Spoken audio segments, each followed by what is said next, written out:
Kerajaan Persekutuan melalui Kementerian-Kementerian Persekutuan termasuk Mestek telah memberi sokongan kepada negeri Johor dalam menangani kedua-dua insiden di Pasir Gudang di Mac dan Jun. Daripada pertemuan dan data yang sedia ada, kami mendapati bahawa insiden gangguan kesihatan di Pasir Gudang kali ini adalah sangat berbeza dengan insiden pencemaran Sungai Kim Kim. Berikut adalah perbezaannya. Pertama, punca pencemaran di Sungai Kim Kim dan lokasi mangsa-mangsa adalah match dengan air dispersion model yang mensimulasi penyebaran gas mengikut hala tuju dan kelajuan angin. Tetapi untuk insiden ini, lokasi kes-kes adalah jauh antara satu sama lain dan simulasi menunjukkan lokasi mangsa-mangsa tidak dapat pinpoint kepada satu punca pencemaran. Kedua, untuk insiden Sungai Kim Kim, bahan kimia boleh dikesan di darah dan urin mangsa dan adalah match dengan punca pencemaran iaitu acryl nitro. Manakala untuk insiden ini, ujian toksikologi adalah negatif di setiap 85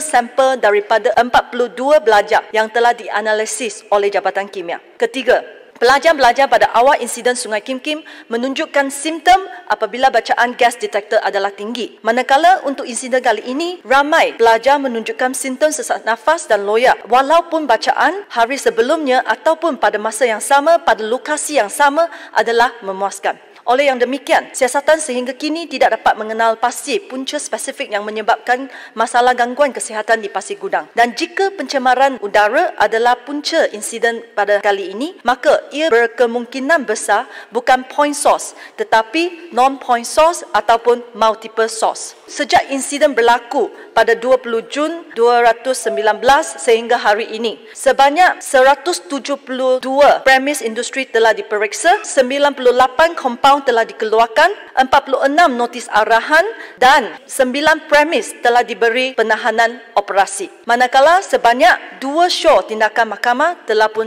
dikeluarkan. Untuk makluman yang berhormat, faktor carrying capacity juga sedang diperinci. Pada ketika ini, Pasir Gudang mempunyai sebanyak 2,005 buah kilang berlesen dan 250 daripadanya adalah kilang berasaskan bahan kimia. Oleh itu, boleh dikatakan persekitaran udara di Pasir Gudang adalah tepung dan sebarang anomali akan memberi kesan kepada kumpulan berisiko tinggi seperti kanak-kanak dan pengidap asma.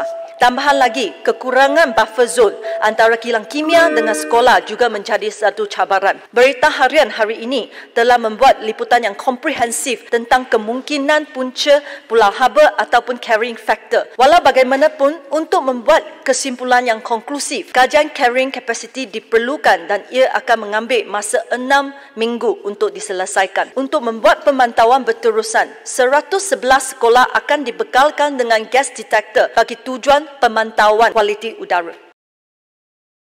Pertama, memperkasakan pemantauan kualiti udara di Pasir Gudang dengan mewujudkan stesen pengawasan gas pencemar toksik yang automatik yang boleh secara real time melaporkan bacaan-bacaan gas-gas di sekitar Pasir Gudang. Kedua, pembelian alat pengukuran gas toksik bergerak seperti gasmet yang mencukupi untuk tujuan penguatkuasaan dan pemantauan. Ketiga, membangunkan sistem bagi menganalisis dan menentukan carrying capacity. Keempat, memandangkan Pasir Gudang adalah hub industri terpenting di Johor. Jabatan Alam Sekitar Cawangan Pasir Gudang juga akan diwujudkan. Kelima, Mestek melalui JAS juga akan mewajibkan beberapa tindakan pemantauan baru kepada premis industri di kawasan Pasir Gudang, di antaranya menetapkan agar premis industri memasang alat pemantauan pelepasan secara berterusan, continuous emission monitoring system.